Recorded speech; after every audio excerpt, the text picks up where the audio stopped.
को सीता से मोह हो गया है, आदि आदि महाराज प्रजा करते हैं। कई लीलाओं में भगवान का कई बातें होती हैं। कुछ विद्वान कहते हैं कि सीता जी को इसलिए वन भेज दिया कि अभी महाराज दशरथ की वायु में कुछ शेष रह गई थी। राम की वियोग में अपने शरीर को त्याग दिया पहले, तो उसी वायु को अब राम राजगद्दी पर बैठना कर भोगेंगे, पिता के वायु को। तो सोचे कि पिता के वायु से पिता का राज भोगूंगा, तब सीता जी को पत्नी रूप में कैसे बैठा सकता हूँ, इसलिए अकेले सिंहासन बैठना चाहिए। आदि आदि कारण है। लेकिन प्रत्यक्ष पति कैसा होना चाहिए, प्रजा कैसा, राजा कैसा होना चाहिए, भगवान शिक्षा देते हैं कि पत्नी को भी निकाल दिया। तीनों भाइयों को बुलाए, भरत से बोले कि भरत सीता को रथ बैठाओ, अंधेरे का जंगल में छोड़ाओ। भरत की आंखों में आंसू आ गया, प्रभु मैंने क्षमा करना, ये तलवार दीजिए, मेरा सर काट दीजिए, लेकिन मैं नहीं, मां को मैं जंगल में नहीं जा सकता। लखनलाल से बोले कि लखन, शत्रुघ्न से बोले, शत्रुघ्न बिल्कुल मौन हो गए, कुछ नहीं बोले, हाथ जोड़े, कुछ मौन, कुछ बोले नहीं। लखनलाल से बोले कि लखन सीता को रथ बैठाओ, जंगल में छोड़ाओ। लखनलाल तो तेज है ना, क्यों क्यों छोड़ा? प्रजा ऐसे ऐसे कहती है, अरे प्रजा में जीभ काट लूंगा, कौन ऐसी मेरी मां के बारे में कहता है? बोले कि लखन मेरा आदेश है, किसकी जीभ काटोगे? जाओ, मेरा आदेश है, रथ में बैठाओ और सीता जी को जंगल में संतों के आश्रम के पास छोड़ो। अब लक्ष्मण मौन हो गए हैं, इनको आंखों में आंसू आ गया है। रथ ले जाकर खड़ा कर दिए हैं सीता जी के महल के आगे। सीता जी कुछ पता नहीं, सीता जी सर्दी की रात में बात हुई है संतों के यहाँ जाने के लिए, जो लखनलाल जी रथ लाए हैं और 2-4 कपड़े संक्षेप में, क्योंकि संतों के आश्रम में जाना चाहिए ना। देखो ये परिपाटी बिल्कुल सत्य है, ये जो आजकल प्रचलन चल रहा है ना, ये ठीक नहीं है। पता नहीं हिंदुओं को क्या हो गया, दूसरे धर्म इतना नहीं, इतना फैशन चल गया है, इतना फैशन चल गया है। ऐसे क्या क्या हो रहा है गलत समझता हूं, और धर्म में नहीं। देखो मुस्लिमों को सीधी बात कहता हूं, उन्हीं को लाके दिखाई देती है, बाहर निकलती है। और यहाँ तो हिंदुओं के अंग प्रदर्शन ऐसे ऐसे की शर्म लगती है। मैं तो सोचता हूँ कैसे घर वाले कैसे देखते हैं इसको। घर वाले तो चलो बचपन से बच्ची होकर जवान हुई है, तुम्हारी बुद्धि शुद्ध है क्योंकि बचपन से देखे हैं ना। अपनी बच्ची को नंगा अवस्था में देखा हमने, हर कोई व्यक्ति नंगा देखता है ना, बात सत्य है नहीं, तो उसके मन में विकार नहीं आता है। लेकिन दूसरा जब देखेगा तो उसके मन में विकार आ जाएगा। इस बात को थोड़ा सोचना चाहिए, समझना चाहिए इस बात को। लेकिन समझते नहीं, घर वाले भी नहीं रुकते हैं, घर वाले नहीं रुकते तभी तो ऐसी होती है। घर वाले तो कपड़े लाके देते हैं, करते हैं, तो थोड़ा सा होना चाहिए। और जहां संतों के यहाँ जाना हो वहां तो बिल्कुल सादगी में जाना है, ये धर्म होता है। तो सीता जी सादगी में 2 कपड़ा दे करके आकर रथ में बैठ गई है। लखनलाल रथ को चला दिए हैं और रथ चला है और लक्ष्मण जी रोना शुरू कर दिए। सीता जी पूछेगी लक्ष्मण क्यों रो रहे हो? अरे मैं जंगल में जा रही हूँ इसलिए रो रहे हो? मैं तो अपनी खुशी से जा रही हूँ, मैं अपनी खुशी से जा रही हूँ। मेरी इच्छा थी कि संतों के संग में रहूं कुछ दिन, तो लेकिन लक्ष्मण पता नहीं है, रोते जा रहे हैं। जब वाल्मीकि आश्रम के पास गए हैं गंगा किनारे, अब आगे रथ नहीं जा सकता है, वहां रथ को रोका है और लक्ष्मण खड़े हैं, सीता जी उतरी है और लक्ष्मण जी बच्चों के सरीखे रोने लगे, फूट फूट कर रोने लगे। सीता जी कहा कि लक्ष्मण तू बताता भी नहीं, जब से अयोध्या से चला है रो रहा है, क्यों रो रहा है? मेरी सौगंध है, बताओ क्या कर रहे रोने का? अरे सौगंध दिया तब बोले कि मां आपको प्रभु श्री राम ने त्याग दिया है, आप प्रभु श्री राम ने त्याग दिया है। सुनते ही मां मूर्छित हो गई, सीता जी मूर्छित हो गई, बहुत देर तक बेहोश रही। उसके बाद उनकी आंख खुली है और रोते रोते बोले कि नहीं लगा, मेरे प्रभु मेरे को प्यार करते हैं, मेरे प्रभु मेरे से बड़ा प्यार करते हैं, बहुत प्रेम करते हैं। बोले नहीं मां, श्री राम ने आपको त्याग किया है। बार बार कहती सीता नहीं, मेरे प्रभु मेरा त्याग कर नहीं सकते हैं, मेरे से बहुत प्रेम करते हैं। अंत में कई बार जब बात हुई तो माँ सीता ने कहा, लखन ने कहा कि माँ तो किसने त्याग किया है? श्री राम ने नहीं त्यागा है, श्री राम हमको आदेश दिए हैं, हमको आदेश में आपको लाए हैं जंगल छोड़ने के लिए, तो किसने त्याग किया है? तो सीता जी क्या बोले? सीता जी बोलती हैं कि अयोध्या के राजा राम ने त्याग किया है, मेरे पतिदेव मेरे प्रभु श्री राम त्याग नहीं किया है, अयोध्या के राजा राम ने त्याग किया है। अब वास्तव में अयोध्या के राजा राम ने त्याग किया था, पति श्री राम ने त्याग नहीं किया था। वो तो इतना आगे वहां लखन जी बोले कि मैं यही रहूंगा, मैं यही रहूंगा, आपकी सेवा में रहूंगा, पहले भी रहा अब भी सेवा में रहूंगा। मां सीता ने कहा कि लखन देखो संसार अच्छा नहीं है, देखो अभी क्या क्या कह रहा है, तुम रह जाओगे तो और लोग क्या कहेंगे हैं, इसलिए तुम जाओ, इस समय तुम्हारे भैया की तुम्हारी बहुत जरूरत है, तुम्हारे भैया श्री राम की तुम्हारी बहुत जरूरत, उनकी सेवा में जाओ, मैं आदेश देती हूँ, तुम कहती है मेरी सोगन तुम जाओ। और जब ऐसा माँ ने कहा तब लखनलाल रोते हुए आ गए हैं, और लखनलाल आ गए तो सीता जी अकेले पड़ गई, रोना शुरू कर दिया। ऐसा रुदन की है, वर्णन आता है कि जीव के जितने जंतु थे, यहाँ तक कि हिंसक विषय जीव जंतु, पशु पक्षी, यहाँ तक कि पेड़ पौधे भी रोना शुरू कर दिए, चारों तरफ से क्रंदन करना शुरू हो गया।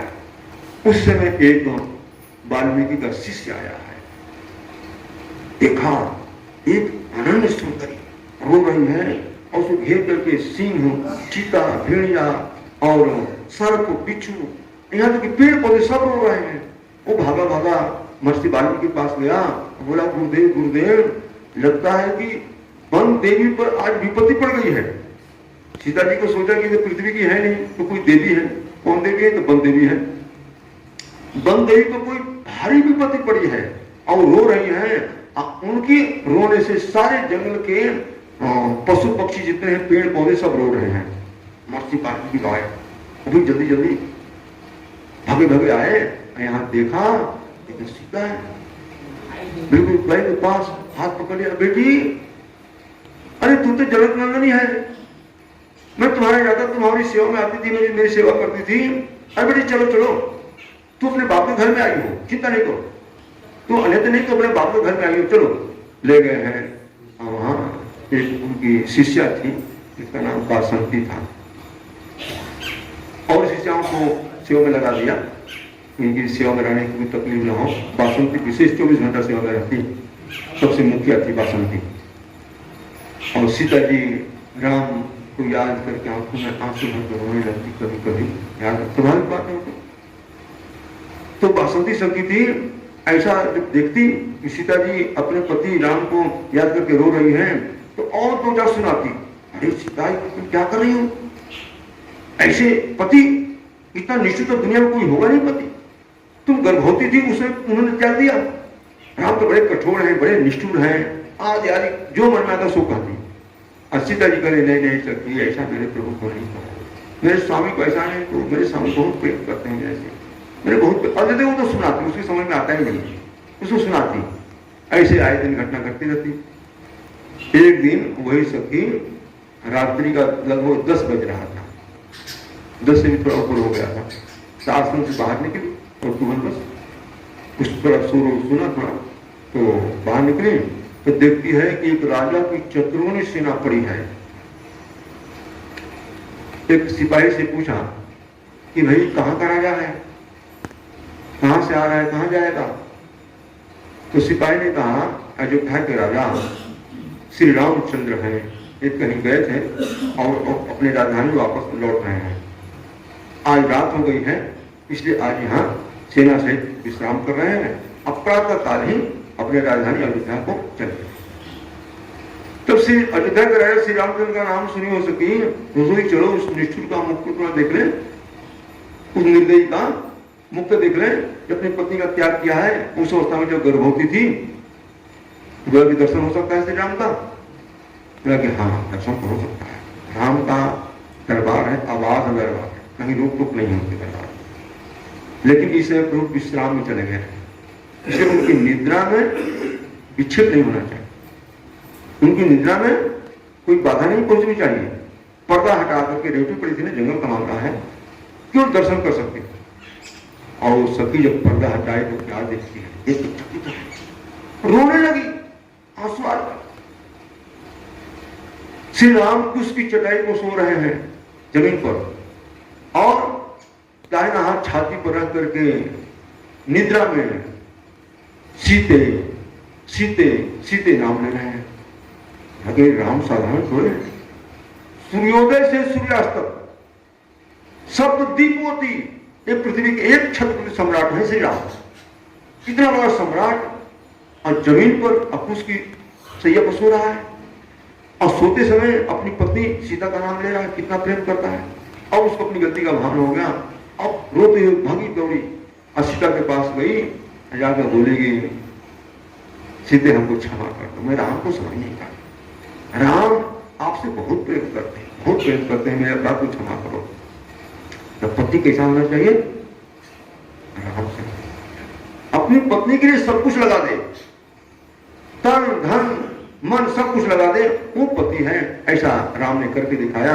इतना ही नहीं, वर्णन आता है जब महर्षि वाल्मीकि रामायण राम का चित्त का लेखन किया है, सीता जी के दो पुत्र लौह कुश उनको पढ़ाया है, तो राम अब भाई गृहस्थ हैं और राजा हैं, तो शिक्षा देने के लिए यज्ञ कर रहे हैं। गुरुदेव वशिष्ठ को बुलाया, गुरुदेव मैं राजा हूँ, धर्म कहता है कि भाई गृहस्थ को यज्ञ करना चाहिए, तो यज्ञ हो जाए। तो वशिष्ठ ने कहा, राम जब तक करोगे, लेकिन आप विवाह करोगे तभी तो यज्ञ होगा। विवाह करोगे कि यज्ञ के लिए विधान है कि पति पत्नी दोनों दीक्षित हो, दोनों को रहना चाहिए, तभी तो यज्ञ करोगे। कर्मकांड की बात है, भक्ति की बात ऐसी नहीं। भक्ति में तो अकेला भी यज्ञ कर सकता है, लेकिन कर्मकांड में दोनों का होना जरूरी है। बड़े बड़े राजा महाराजा अपनी राजकुमारी को देने के लिए तैयार थे, मेरी बेटी से विवाह कर लो, मेरी बेटी से विवाह कर लो। राम से कौन विवाह करना चाहेगा अपनी बेटी का, लेकिन राम ने कहा कि नहीं नहीं गुरुदेव क्या करते हैं, अरे मेरी पत्नी सीता जीवित है, उनके रहते में कैसे विवाह कर सकता हूं। मैंने जीवन में एक नारी व्रत का व्रत धारण किया है, एक नारी व्रत का व्रत लिया हूं, मैं विवाह नहीं कर सकता हूं। तो यज्ञ शुरू हुआ, यज्ञ में महाराज वाल्मीकि को निमंत्रण हुआ, तो वाल्मीकि के साथ लौह कुश भी आए। लौह कुश आए तो यज्ञ देख करके और गए हैं जब वहां अपने आश्रम में, तो सीता ने कहा कि बेटा तुम कहां चले गए थे आज, बड़े खुश है, बहुत खुश है लोग। अयोध्या नगर को देखे हैं, जब को देखे हैं, संत महात्माओं को देखे हैं, वहां दर्शन किए हैं, तो बोले कि माँ माँ हम गुरुदेव के साथ अयोध्या गए, गुरुदेव को निमंत्रण था और हम गुरुदेव तो ले नहीं जा रहे थे, लेकिन हम जिद पकड़ लिए कि नहीं हम भी चलेंगे, अकेले जाते हो आप, हम भी चलेंगे आपके साथ। तो हमारी जिद के आगे गुरुदेव झुक गए, हम लोग के साथ ले गए, वहां अयोध्या में गए थे। अयोध्या क्या था, तो वहां राम जप कर रहे हैं, तो जग में निमंत्रण था, और जग का नाम जो ही सीता जी सुनी उनका उदास हो गया। जग का मतलब श्री राम ने विवाह कर लिया है, क्या मेरी पत्नी हमको त्याग दी है, उदास हुआ। तब तक छोटा भाई बोला कि मामा अरे राम के बगल में जगशाला में राम बैठे थे ना, तो एक सोने की मूर्ति दाहिनी तरफ जैसे आप ही हो, जैसे आप ही हो, साक्षात आप ही हो, वो सोने की मूर्ति लेकर बैठे थे। खुशी के आंसू मां सीता के आंखों से निकल पड़े, धन्य हो गए, मैं समझ गया आप मेरा त्याग नहीं किए। तब पति ऐसा होना चाहिए। तो श्री राम पति की शिक्षा देते हैं, पति कैसा होना चाहिए, राम श्री के होना चाहिए। और प्रजा राजा कैसा होना चाहिए, राम से। राजा कैसा होना चाहिए, राजा राम के सरिक होना चाहिए। राम किसकी पूजा करते हैं,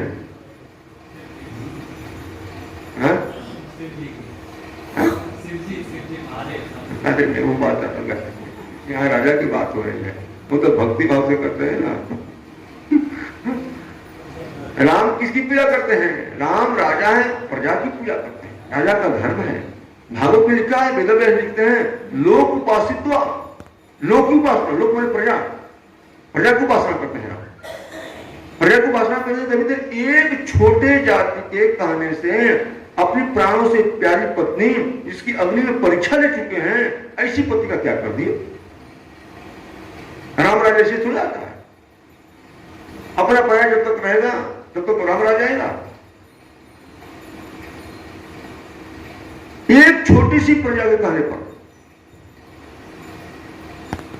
और अपने प्राणों से प्यारी पत्नी, अब परीक्षा लिया अग्नि में, परीक्षा लिए हुए पत्नी का भी त्याग किए हैं प्रजा के कहने पर। राजा का धर्म है, राजा प्रजा के लिए सब अपने सुख को निछावर कर दे, सब फेंक दे हटा करके, वो राजा राजा होता है। अंग्रेज आजकल राजा तो अपने ही सुख में लगे रहते हैं और छोटे मोटे अपने परिवार के, अपने रिश्तेदारों के लगे रहते हैं, अपना घर अपने पॉकेट भरने में लगे रहते हैं। भागवत में लिखा है स्पष्ट कि कलयुग राजा डाकू होंगे, बड़े भाग्य से कोई राजा मिलेगा कलयुग में। तो राजा कैसा होना चाहिए? राम संग। राम राज्य मनुष्य की तो बात छोड़ो, कुत्तों को भी न्याय मिलता है, कुत्ता को भी न्याय मिलता है, मनुष्य की बात छोड़ो, पशु पक्षियों को न्याय मिलता है।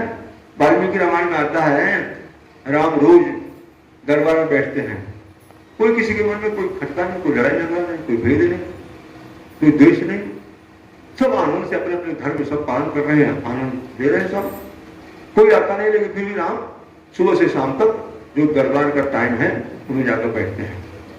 एक दिन जब दरबार में उठने का समय हुआ, दरबार विसर्जन का समय हुआ, लखन से बोले कि लखन देखो, अंदर तो कोई है नहीं सभा में, हॉल में, बाहर कोई देखो, कोई याचना करने आया है, कोई कुछ की कोई फरियाद है, कोई समस्या किसी की है, जाओ देखो। लखन लाल गए, देखा नहीं, पर कोई नहीं है। सीधा ने कहा कि लखन जाओ, ढंग से दिखाओ, दोबारा दिखाओ, देखो। लखन जाए, खूब देखे, कोई नहीं था ही नहीं होगा, कोई किसी की समस्या नहीं थी। लखन पुनः आ गए, मेरे को कोई नहीं। अरे ढंग से दिखाओ, प्रभु ढंग से देख लिया, कोई नहीं दिखाई दिया। भगवान राम ने कहा फिर जाओ दिखाओ। लखन लाल गए, खूब देखा होगा, कोई था ही नहीं। आकर बोले कि प्रभु कोई नहीं है, बस एक कुत्ता है और कोई कुत्ता बैठा हुआ। श्री राम ने कहा कि लखन, कुत्ता है वो भी तो मेरी प्रजा है ना, वो भी तो मेरी प्रजा, मेरे राज्य में रहता है, वो मेरी प्रजा है, उससे पूछो कि कुत्ता महाराज कोई समस्या है कोई, और उस समस्या को उसको लाओ, अगर समस्या उसके हो तो बुलाओ उसको। लखन लाल गए और बोले कि हे कुत्ता महाराज, आपको कोई समस्या है? तो प्रभु श्री राम बुला रहे हैं। अब कुत्ता पूछ हिलाते हुए चल दिया, आया दरबार में, राम उसका आदर किए हैं, अच्छा से बैठाए हैं। अब बोले कुत्ता महाराज अब क्या समस्या है? कुत्ता ने कहा कि महाराज देखो मेरा सर फटा हुआ है, खून निकल रहा। कैसे फट गया सर? एक सन्यासी ने, एक बाबा जी ने मेरे सर को फोड़ दिया, डंडा मारा, मेरा कोई अपराध नहीं था, मुझे कोई गलती नहीं थी। तो कौन बाबा जी ने कौन मारा है? तो बुलाया गया बाबा जी को। अब भगवान राम ने पूछा कि महाराज कुत्ता को आपने क्यों डंडा मारा, इसका क्या अपराध था? तो महात्मा ने कहा देखो मेरे को भूख लगी थी, मैं भिक्षा लेने जा रहा था, अब कुत्ता बीच रास्ते में बैठा, मेरे को भूख लगी थी, कुत्ता बीच रास्ते में बैठा था, हमको गुस्सा आ गया, मेरे हाथ में डंडा था, मैंने एक डंडा उस पर मार दिया। तो कुत्ता से पूछा भगवान श्री राम ने कि कुत्ता आप बीच रास्ते में क्यों बैठे थे? आपको किनारे बैठना चाहिए, बीच रास्ते में क्यों बैठे थे आप? कुत्ता ने कहा कि प्रभु मैं किसी का पालतू कुत्ता नहीं, तो पालतू नहीं कुत्ता हूं तो मैं सरकारी कुत्ता हो गया, सरकार का हो गया, दरबार का हो गया। और जो रोड है ना वो सरकारी रोड बोलते हैं, किसी के बाप का नहीं है, रास्ता किसी का नहीं होता है, तो रास्ता तो दरबार का है, राजा का होता है, इसलिए मैं अपनी जगह भी बैठा था। अंत में साबित हो गया कि महात्मा ने गलती किया है, अकारण कुत्ते को डंडा मारा है, अब महात्मा को दंड मिले, अपराध का दंड होना चाहिए ना। अब भगवान राम ने सबसे पूछा अपने सभासदों से तो ये महात्मा जी को क्या दंड देना चाहिए? लेकिन कोई महात्मा कुछ बता नहीं पाए। अब महात्मा और कोई हो तो विधान बताया जाए, संत महात्मा है, अब इनको क्या बताया जाए? कोई नहीं बोल पाया, कोई नहीं बोल पाया। खूब भगवान राम ने पूछा, और तब कुत्ता से महाराज पूछा कि कुत्ता महाराज मेरी सभा में कोई बोल नहीं रहा है, आप बताओ, आपको डरना महाराज, आप जो कहोगे वही मैं करूंगा, जो आप दंड दोगे वो महात्मा को दिया जाएगा। अब कुत्ता क्या दंड दिया? कुत्ता ने कहा हमसे जो पूछते हो तो मैं तो यही कहता हूं, इनको खूब माला पहना करके और जो राजा का बड़ा हाथी गजराज उसको बैठाया जाए, अब खूब ताजे बाजे के साथ इनको नगर का घुमा करके महाकालेंजर जो है भगवान शंकर उस मठ का महंत इनको बना दिया जाए। सबको आश्चर्य हुआ ये बड़े हाथी व मान सम्मान से माला पहना करके और इतना बड़ा मठ का महंत बनाना, महाराज आप दंड दिए हो कि पुरस्कार दे रहे हो? दंड दे रहे हो पुरस्कार दे रहे हो? भगवान राम ने कहा कि कुत्ता से पूछो, तो कुत्ता से पूछा गया महाराज ये दंड हुआ कि पुरस्कार हुआ? तो कुत्ता ने कहा भाई पुरस्कार नहीं दंड ही है। दंड क्या है कि मैं पहले उसी कालेंजर मठ का महंत था, भगवान शंकर के कालेंजर मठ का महंत था और थोड़ी सी असावधानी से मैं कुत्ता बन गया, इसी जी का हिस्सा मैं खा गया। शिव जी का मैंने भगवान भगवत हिस्सा जो प्रजा देती है, जो भक्त देते हैं भगवान के लिए, उसको अपने जो खा लेता है ना वो कुत्ता बनता है। तो कहने का तात्पर्य इतना है कि भगवान राम के राज्य में तो कुत्ते को भी न्याय मिलता है। राम कैसे प्रजा पालक हुए, न्याय पालक हुए। राम का चरित्र इतना दिव्य है, इतना दिव्य है कि क्या कहा जाए। एक ही नहीं, राम का नाम, राम का रूप, राम की लीला, राम का धाम सब दिव्य है। लिखा है चरितम रघुनाथस्य शतकोटि प्रविस्तरम एकैकमक्षरम पुंसम महापातक नाशनम। राम का जो चरित्र है वो शतकोटि प्रविस्तरम, बड़ा विस्तार से है, एक एक अक्षर महापाप को नाश करने वाला। रामायण के पात्र ऐसे दिव्य हैं, ऐसे दिव्य हैं कि पहले राम का नाम रूप लीला का वर्णन करूं तो रामायण के पात्रों में चर्चा करूंगा। राम का नाम देखो, राम का नाम कैसा है, कितना सरल, कितना सीधा है? कोई भी ले सकता है। कृष्ण का नाम सब नहीं ले सकता अच्छा दाम नहीं होगा तो लेडी शुद्ध उच्चारण नहीं कर सकता है। अब कितने तो कृष्ण कृष्ण कृष्ण कृष्ण कहते हैं, संस्कृत में है कृष्णा ऊपर जीव तालु से तो लगेगी नहीं तो शुद्ध उच्चारण होगा ही नहीं। जब व्याकरण नहीं पढ़ा रहेगा तो कृष्ण का नाम नहीं ले सकता है। लेकिन राम का चरित्र बड़ा सीधा है, बड़ा सरल है। ये भी एक महामंत्र है, जो राम नाम महामंत्र है। रामायण लिखा है ना, महामंत्र सोई जपत महेशु, महामंत्र सोई जपत महेशु, काशी मुकुति हेतु उपदेशु, काशी मुकुति हेतु उपदेशु। महामंत्र कई है, जैसे हमारे यहाँ ज्यादा हरे कृष्ण कृष्ण कृष्ण हरे हरे, हरे राम राम राम हरे हरे, ये महामंत्र बताया गया है। ये महामंत्र है कि दोनों अवतारों को अपने शक्तियों के सहित इसमें नाम है। हरे कृष्ण, हरे माने राधा, श्री राधा जी, और कृष्ण माने कृष्ण। हरे राम, हरे माने सीता और राम माने राम। दोनों अवतारों की अपनी शक्तियों के सहित नाम है, इसलिए इसको हरे राम कहा गया है। उसे वैदिक ग्रंथों में तो हरे राम पहले है, लेकिन पुराणों में वो हरे कृष्ण पहले है। और श्री श्री चैतन्य महाप्रभु ने और हरे कृष्ण से ही शुरू किया। कलयुग जीव कैसे भी उठते बैठते सोते जागते शुद्ध अशुद्ध कैसे भी जपे, क्योंकि वैदिक मंत्र तो उसका विधि विधान है ना। लेकिन जो पौराणिक मंत्र है, उसको तांत्रिक मंत्र भी कह लो, तो उसके लिए कोई विधि विधान खास नहीं है। तो चलते फिरते उठते बैठते जा सकते हो, वो भी महामंत्र है। श्रीमद् भागवत में श्री कृष्ण गोविंद हरे मुरारे हे नाथ नारायण वासुदेव, इसको भी महामंत्र बताया गया है। अरे 2 अक्षर का जो राम नाम है ये भी महामंत्र है।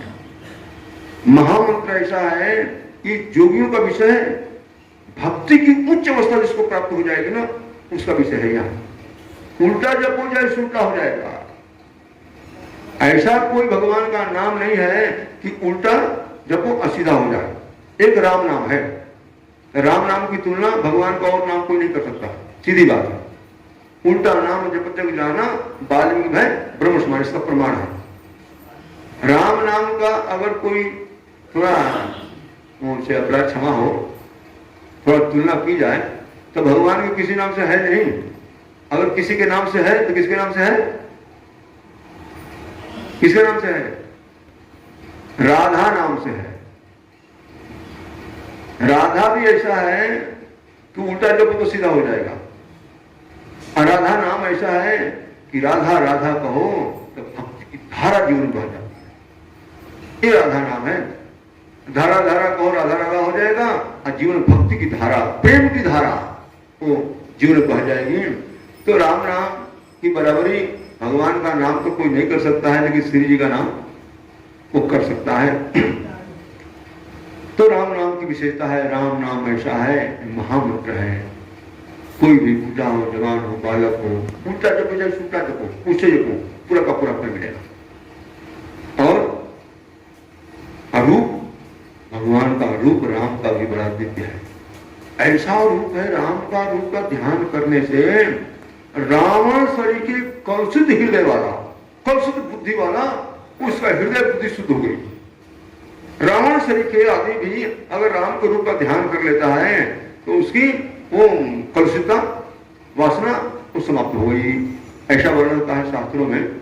इसको एकनाथ महाराज ने लिखा है रामायण में, भावार्थ रामायण में, कि जब राम रावण का युद्ध हो रहा था आधी सेना रावण की मारी गई।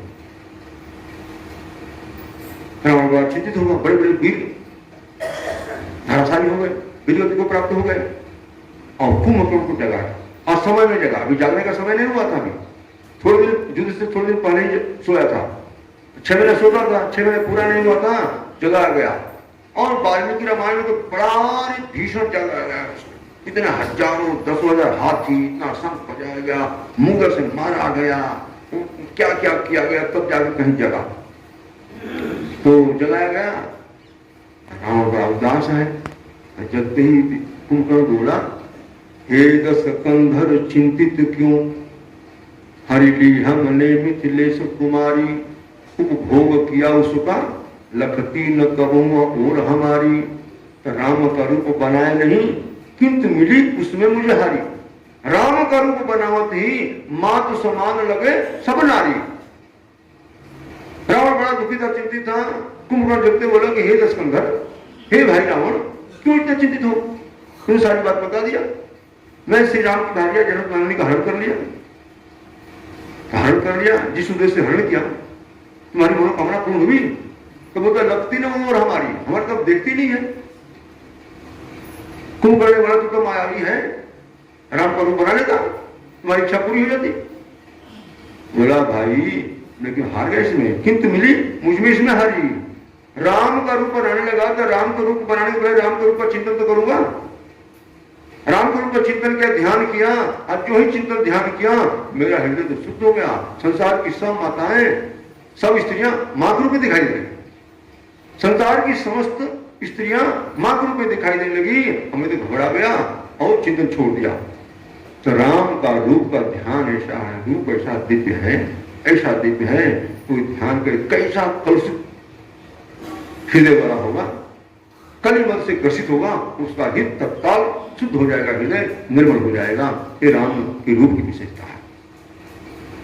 और नाम का रूप लीला, लीला भी बड़ी दिव्य है, शिक्षाप्रद है, सीधी सरल लीला है भगवान की।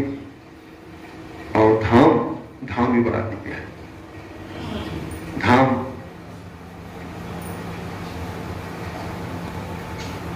अयोध्या अवध जिसे कहते हैं, धाम ऐसा दिव्य है, राम इतने प्रेमी लोग हैं, इतने प्रेमी हैं, आज तक आद्यावधि तक वर्तमान समय तक राम भक्त के अलावा वहां किसी का कोई भक्त नहीं हुआ। राम भक्त के अलावा वहां अयोध्यावासी और किसी का भक्त हुआ नहीं। देखो सीधी सादी बात है, हम ब्रज में हैं, भगवान तो भगवान ही है, एक ही भगवान है, अभी तो भगवान साक्षात भगवान है, क्यों ब्रह्मा है। लेकिन यहां भी राम मंदिर कितने मिलेगा? बरसाना में देखो राम मंदिर, वृंदावन में कितने में राम मंदिर मिलेगा, लेकिन अयोध्या में एक भी कृष्ण मंदिर नहीं है, एक भी कृष्ण मंदिर नहीं है। मैंने सुना है, देखा नहीं, कहते कि राज महल में वहां कृष्ण का एक मंदिर है, छोटा सा मंदिर है वो, लेकिन वहां कोई जाता नहीं है। मैं तो वहां 3.5 साल तक रहा हूं लगातार, वहां जाना किसी को जाने नहीं देते। तो एक भी मंदिर नहीं है, सब राम मंदिर, सब राम भक्त, सब राम भक्त, राम से इतना प्रेम करने वाले वहां के लोग हुए, इसलिए तो भगवान सबको अपने साथ ले गए, सबको। बहुरी कहूं करुणायतना कीन्ह जो अचरज राम, प्रजा सहित रघुवंश मणि किम गमने निज धाम। अयोध्यावासी राम से प्रेम करते हैं आज तक। इस सत्य की बात है, अरित्रता की बात है। कितना दिन हुआ? कम से कम 9 लाख वर्ष, कम से कम 9 लाख वर्ष राम का अवतार हुए हुआ, कम से कम। अब भगवान कृष्ण का अवतार कभी 6000 पूरा नहीं हुआ, 6000 वर्ष पूरा नहीं हुआ है। अब कृष्ण राम का अवतार कम से कम 9 लाख वर्ष हो गया है। तो धाम भी भगवान का बड़ा दिव्य है। धाम तो सब दिव्य है, लेकिन वहां के जो प्रजा है राम से इतना प्रेम करते, राम भक्त सब राम है। यहाँ तक कि राम अपने आचरणों के द्वारा पूरे भारत को राम में बना दिए। भारतवासी जिसे हिंदू कहते हैं, हिंदू के रग रग में राम बसे हुए हैं। राम का आचरण इतना दिव्य हुआ, इतना उनका चरित्र दिव्य है कि मरते जीते सब राम राम, सब राम राम। जब जन्म लेता है हिंदू के घर बच्चा, तो मंगल गीत गाते हैं, वो राम रामा रामा उसमें शब्द आता है। और मरते हैं तो क्या कहते हैं? कहते हैं, एक दार्शनिक की बात है, उसकी वाणी है, वाणी सुना दो। बचपन में बताया कि धराधाम सत्य है, बचपन में बताया कि धराधाम सत्य है, और जवानी में बताया कि अर्थ काम सत्य है। लेकिन मरकर कंधे पर चला तो लोगों ने सुनाया, क्या सुनाया? राम नाम सत्य है। दो मैंने अंत में तो भगवान राम चाहे कृष्ण एक ही बात है ना, कृष्ण नाम सत्य बोल सकते थे, लेकिन कोई कृष्ण नाम सत्य नहीं बोलता है तो कृष्ण नाम भी सत्य ही है, सत्य एक ही बात है। लेकिन राम का चरित्र ऐसा दिव्य है। हमारे भारतीय संस्कृति में, सनातन धर्म में, संस्कृति में, हिंदू संस्कृति में इतना राम रोम रोम में बस गए, कण कण में, रग रग में बस गए। उत्तर जाओ, दक्षिण जाओ, पूर्व जाओ, पश्चिम जाओ, कहीं भारतवर्ष में जाओ, जहां भारतवर्ष होगा वो राम आदर्श है उसके। तो राम का चरित्र दिव्य है। रामायण रामचरितमानस भी बड़ा दिव्य ग्रंथ है। इसमें एक एक पात्र जो है ना बड़े दिव्य है। राम तो दिव्य है, दिव्य चरित्र है। उस तरह से भारत की चर्चा थोड़ी हुई थी, वैसे लखन, वैसे शत्रुघ्न, अरे वैसे महाराज दशरथ, कौशल्या, मां कैकेयी भी धन्य है। मां कैकेयी का चरित्र भी बड़ा दिव्य है, साधारण नहीं है। और मां कैकेयी का बड़ा प्रेम है राम के प्रति। तो भक्तों का, वैसे महान भक्तों जो कलम सह करके भी भगवान के हित की, मन की बात पूरी करे, वो मां कैकेयी से लेकर कोई भक्त बिरला ही होता है। और हनुमान जी का चरित्र, हनुमान जी का चरित्र और बड़ा दिव्य है। हनुमान जी भी शिक्षा देते हैं। रामायण के मुख्य पात्र हैं हनुमान जी महाराज। राम, सीता, लखन, भरत, शत्रुघ्न तो है, लेकिन यहां तक वर्णन आता है कि हनुमान भी वो 5वें भाई हनुमान जी हैं। लंबी चौड़ी कथा है, कहीं कहीं विभीषण को भाई बता दिया गया है, आगे बताते हैं। लेकिन हनुमान जी का चरित्र भी बड़ा दिव्य है। हनुमान जी किसकी शिक्षा देते हैं? हनुमान जी सेवा की शिक्षा देते हैं। भगवान को सेवक बड़ा प्रिय है। विभीषण ने कहा कि प्रभु हनुमान जी से कि भगवान कैसे खुश होंगे, मैं भगवान का भजन करता हूं, लेकिन महाराज अभी मेरा काम बना नहीं, अभी भगवान का दर्शन नहीं किया। तो हनुमान जी बोले कि सुनहु विभीषण प्रभु कह रीति, सुनहु विभीषण प्रभु कह रीति, करहि सदा सेवक पर प्रीति, करहि सदा सेवक पर प्रीति। वो सेवक बड़ा प्रेम करते हैं। तो भक्ति का पूर्ण रूप है नाम और सेवा। अगर एक होगी हम ऊंचाई तक नहीं पहुंच पाएंगे। दोनों जीवन उतर जाए काम इसी जीवन बन जाएगा। और मन को रोकने के लिए सेवा से बढ़कर कोई योग नहीं है, साधना नहीं है। नाम में तो मनी राम इधर उधर डोलते रहते हैं, लेकिन सेवा में मनी राम तुरंत एक प्रमाण, प्रत्यक्ष प्रमाण, वो रुक जाते हैं, कहीं नहीं जाते हैं। तो नाम के साथ सेवा भी होनी चाहिए। हनुमान जी सेवा की शिक्षा देते हैं। एक कथा सुना दो, आप लोग जानते ही होंगे, लेकिन फिर भी सुना दो। जब राम राजा बने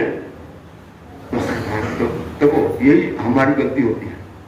अरे जितना शरीर से हम लोग खाली है, जितना जो सामने उसको कर दो सेवा, किसी भगवान की प्रसन्नता होगी। हम किसी दूसरे की पसंद के लिए थोड़ी कर रहे हैं। पहला लाभ है कि शरीर स्वस्थ रहेगा। जितना सेवा करेगा शरीर उसका स्वस्थ रहेगा, अगर सेवा नहीं करेगा वो शरीर से ठीक नहीं रहेगा। तो हनुमान जी सारी सेवा कर देते हैं।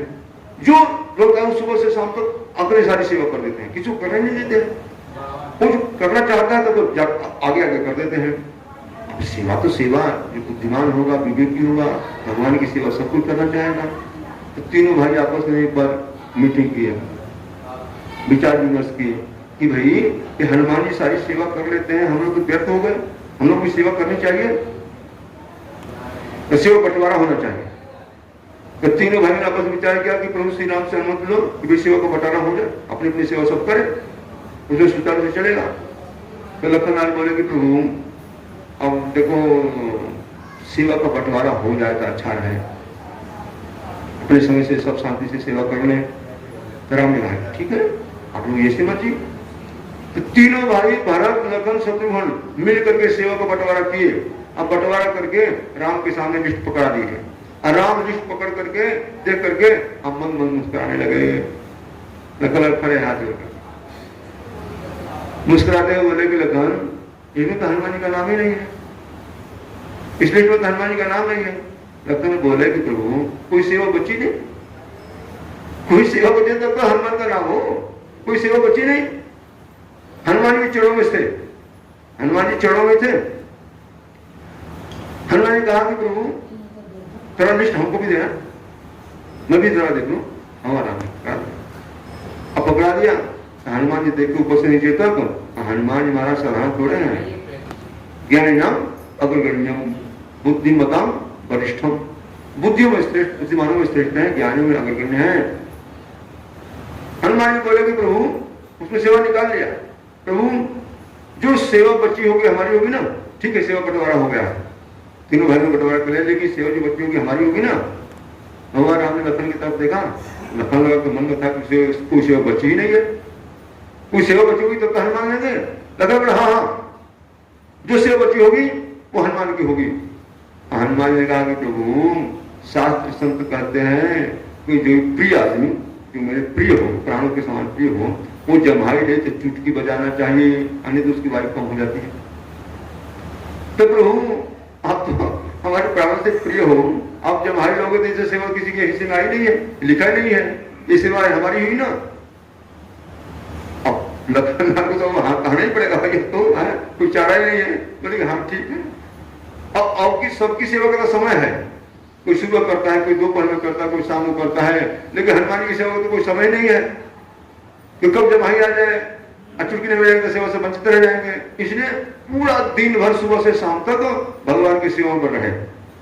आज शाम संध्या हुई, सब विसर्जन हुआ। भगवान अपने अपने अंतःकरण में महल में जाने लगे। तो आगे आगे राम है, अब पीछे पीछे माता जी है, सीता जी है। और जब गए पीछे पीछे सब लोग जा रहे थे और लोग जा रहे थे, भाई भी जा रहे थे, लेकिन एक एक करके अब सब पीछे होते गए। हनुमान जी लास्ट तक बने रहे। अब बिल्कुल सैन्य कक्ष में चले गए तो माता जी देखी सब चले गए, हनुमान अभी पीछे लगा हुआ है। देख गई हनुमान, माँ सेवा में मेरा, अरे बेटा तू बड़ा हो गया, समझता नहीं है। अरे बेटा माँ पिता के सामने काफी नहीं रहते पास में, तू जा। हनुमान जी क्या बोले? हनुमान जी चले गए, लेकिन चले गए लेकिन सेवा से वंचित रहे। इसे ऊंची छत पर जा करके अब बोले कि खाली क्या करें, पता नहीं कब प्रभु को जमाई आएगी, अब मैं चुटकी नहीं बजाऊंगा तो सेवा से वंचित रह जाऊंगा। ये चलो कीर्तन करो और चुटकी बजाओ। अब हनुमान जी महाराज और कीर्तन करने लगे, जय सिया राम, जय जय सिया राम, जय सिया राम, जय जय सिया राम, जय सिया राम। अब चुटकी बजा रहे। अब भगवान भक्त की सेवा को खाली थोड़े करेंगे, भक्त की सेवा को भगवान व्यर्थ थोड़े जाने देंगे। भगवान का सिद्धांत है, ये सिद्धांत भगवान को हमेशा याद रखना। कई बार मैंने दोहरा दिया कि मेरे दिमाग में बात आता है, ये अथाम प्रपद्यन्ते तांको कहीं भजामि हम। जो जैसे हम भगवान को भजन याद करेंगे, भगवान भी हमको इसे भजन याद करेंगे। अब भक्त हनुमान जी सेवा कर रहे हैं तो भगवान सेवा थोड़े खाली जाने लगे। अब भगवान को जमाई आने लगी, जमाई पाने लगी। और हनुमान जी अब मस्ती में धूम में चढ़े, लगातार चुटकी बजा रहे हैं। भगवान राम का मुख तो खुला ही जा गया, समय नहीं मिलता है बंद करने का। और माँ सीता जी घबरा गई, खूब डुलाती हैं, जाती हैं, पांव पकड़ करके कुछ पाए। माँ कौशल्या के पास गई, माँ माता जी पता नहीं प्रभु क्या हो गया। अब माता जी आई, वो भी हिला डुला के कुछ हो नहीं रहा है। अब सब माताएं आ गई, सब उपाय हो गया, कुछ उपाय नहीं हुआ। तब वशिष्ठ जी को बुलाया गया। वशिष्ठ भी आए, वो भी झाड़ फूक दिए, कुछ फल नहीं मिला। अब कुछ फल नहीं मिला तब वशिष्ठ की दृष्टि गई, सब पूरा परिवार है, सब परिवार घर भर गया है, लेकिन हनुमान कहाँ है? हनुमान कहाँ है? बोले हनुमान जी कहाँ है? अब मुझे पता नहीं। सीता जी ने कहा तू तो आया था, मैं उसमें जा बेटा, तू बड़ा हो गया, तू जा बाहर, तो पता नहीं कहाँ गया होगा। वशिष्ठ जी कहा खोजो। अब खोजा गया तो उसी छत पर हनुमान जी कीर्तन करते हुए मिले। अब जाकर चलो, गुरु वशिष्ठ बुला रहे हैं प्रभु के दरबार में। हनुमान जी कीर्तन करते करते आए। यहाँ वशिष्ठ जी कहा, अरे क्या कर रहे हो हनुमान? प्रभु मैं सेवा कर रहा हूँ अपनी, हम माता जी ने हमको यहाँ से हटा दिया, अब मैं क्या जवाब देता? लेकिन अपनी सेवा से मेरी सेवा में सेवा तो कर रहा हूँ, लेकिन तुम्हारी सेवा तो सबको परेशान कर रही है, इसलिए यही रहो। आज जब जमाई हो तभी अपनी सेवा करना, तभी चुटकी बजाना। तो हनुमान अपनी सेवा के बल पर 24 घंटा राम की सेवा में विराजमान हो गए। 24 घंटा सेवा में रहते हैं हनुमान जी महाराज। अब सबकी सेवा की तो समय है, लेकिन हनुमान जी की सेवा कोई समय नहीं है। 24 घंटा सेवा में रहते हैं। बहुत लोग थोड़ा सा ना समझ लो और जो सत्संग नहीं करते हैं, संतों का संग नहीं करते, कहते हैं कि हनुमान जी तो सुबह सुबह हनुमान जी का नाम नहीं लेना चाहिए, क्योंकि हनुमान जी श्री सीताराम की सेवा में रहते हैं, बाद में हनुमान जी का सेवा पूजा करना चाहिए। अरे हनुमान जी कोई मनुष्य थोड़े हैं, मनुष्य में भी जोगी होते हैं ना, वो भी कितना रूप बना लेते हैं। इस कलयुग में एक जोगी अपना कई रूप बना करके कई भक्तों को कई जगह दर्शन दे देते हैं।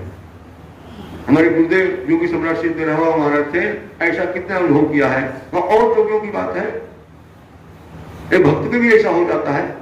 तो एक साधारण मनुष्य भी इतने साधना से कई रूप बना लेता है, कई लोगों को दर्शन देता है एक समय में। हनुमान तो दिव्य है, ये भगवान शंकर के अवतार है। सेवा करने के लिए भगवान शंकर ही हनुमान बने हैं। कहा गया है ना, कुछ गोस्वामी लिखते हैं, जय शरीर रति राम सो आदर ही सुजान। जय शरीर रति राम सो आदर ही सुजान। रुद्र देह तजि नेह बस बानर भे हनुमान। रुद्र देह तजि नेह बस बानर भे हनुमान। सेवा के लिए भगवान शंकर हनुमान जी के रूप में आए हैं। हनुमान के रूप में, हनुमान बंदर तो पशु होता है ना। जब भगवान अवतार होने लगे तो ब्रह्मा विष्णु शेष ये सब सोचने की भगवान की सेवा करनी चाहिए, तो भाई के रूप में आ गए। ब्रह्मा जी शत्रुघ्न बन गए, विष्णु भरत बन गए, शेषी लखन बन गए। अब भगवान शंकर सोचे कि मैं क्या बनूं? परमात्मा 4 रूप में उतार लेंगे, 3 भाई और तीनों देवता बन गए। अब मैं क्या बनूं? भगवान की सेवा तो करनी है। तो सोचे कि भगवान शंकर तो बड़े ज्ञानी है, बड़े ज्ञानी है।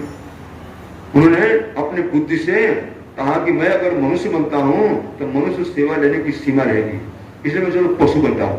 पशु से लेने की कोई सीमा ही नहीं है। पशु से मनुष्य सेवा लेने में संकोच नहीं करता है, मनुष्य सेवा लेने में संकोच करता है। इसलिए भगवान शंकर ही प्रेम के लिए, प्रेम से सेवा के लिए और हनुमान के रूप में, बंदर के रूप में, पशु के रूप में आ गए। अब बात यही हुई, राम का वनगमन हुआ, नंगे पांव चल रहे हैं। इस बात को भरत को भी दुख है, लखन को भी दुख है। भरत अयोध्या में रहते हैं लेकिन लखन साथ में रहते हुए इसका निराकरण कर नहीं पाए। लखन के पास इसका कोई प्रतिकार नहीं था कि प्रभु नंगे पांव एक कंकड़ी पथरीली कांसकूट में चल रहे हैं, इसका कोई उपाय खोजा जाए। कोई उपाय उनके मन में नहीं आया। हनुमान जी प्रथम मिले, अब मिलते ही एक सकल कथा समझाई, लिए 2 जन कुछ चढ़ाई। सुग्रीवाद की वार्ता सुना करके अब बोले कि प्रभु बस आ जाओ, अंदर बैठ जाओ। बोले कि हनुमान क्या कर रहे थे? अरे बोले कि मैं तो पशु हूँ, कोई मनुष्य बोले मैं तो पशु हूँ, पशु के अंदर बैठा ही, पीठ में बैठा ही जाता है। अब प्रभु मना नहीं कर पाए। तब से जितनी यात्रा हुई है आगे किष्किंधा से, सब हनुमान के कंधों पे ही हुए। भगवान श्री राम नहीं, लखन को भी। इसे तो हनुमान भगवान राम ने कह दिया, सुनु कपि जनि मानसी जनि ऊना, सुनु कपि जनि मानसी जनि ऊना, तुम ते प्रेम। बोले भक्तों से भगवान की। तय मम लक्ष्मी, तय मम प्रिय लक्ष्मण ते दूना, तय मम प्रिय लक्ष्मण ते दूना। भगवान राम ने कहा कि हनुमान, अरे हनुमान सुन कभी जनि मानसी, तुम मन में ऊना माने दुख नहीं मानो। तय मम प्रिय लक्ष्मण ते दूना, तुम तो हमारे लक्ष्मण से प्रिय दूने हो। हनुमान जी सेवा से प्रिय दूने हो गए। किसी ने हनुमान से पूछा कि महाराज भगवान राम ने जो कहा कि तय मम प्रिय लक्ष्मण ते दूना, आपको कैसा लगा? आप सचमुच में दूने प्रिय हो गए? हनुमान जी बोले, तो मैं समझ गया कि प्रभु श्री राम का लखन के प्रति कितना प्रेम है, जो बचपन से सेवा किए हैं, सेवा के लिए अयोध्या का राजपाट पत्नी सब सुख त्याग करके सेवा में लगे हुए हैं। तो इतना प्रेम है, इतना प्रेम है कि श्री राम लखन के मुख पर कुछ भी कह देंगे, लखन को दुख होने वाला नहीं है। ये प्रेम की पराकाष्ठा है, प्रेम का बहुत ऊंचा स्वरूप है ये। लखन से किसी ने पूछा कि महाराज आपको कैसा लगा? भगवान राम ने कह दिया, आपको कैसा लगा? तो लखन बोलते हैं कि प्रभु ने, श्री राम ने ठीक ही कहा। वास्तव में हनुमान हमसे पूरे किए हैं कि जो मैं सेवा नहीं कर पाया वो हनुमान जी करके दिखा दिए। तो हनुमान जी सेवा के बल पर दूने प्रिय हो गए, स्वयं सेवा करते हैं। और समय भी हो गया है पूरा है। एक मैं भजन बोल रहा था हनुमान जी का, और आप लोग भजन बोल रहे हैं, आप लास्ट है तो भजन बोलो, और उसके बाद आरती होगी, प्रसाद लेकर के जाना। आप कल यहाँ रामकृष्ण मानस का कुछ बनेगा, वो लगेगा, सब लोग प्रसाद पाना जरूर कराना। बोले श्री हनुमान जी महाराज की। दुनिया चले न श्री राम के बिना, राम जी चले न हनुमान के बिना।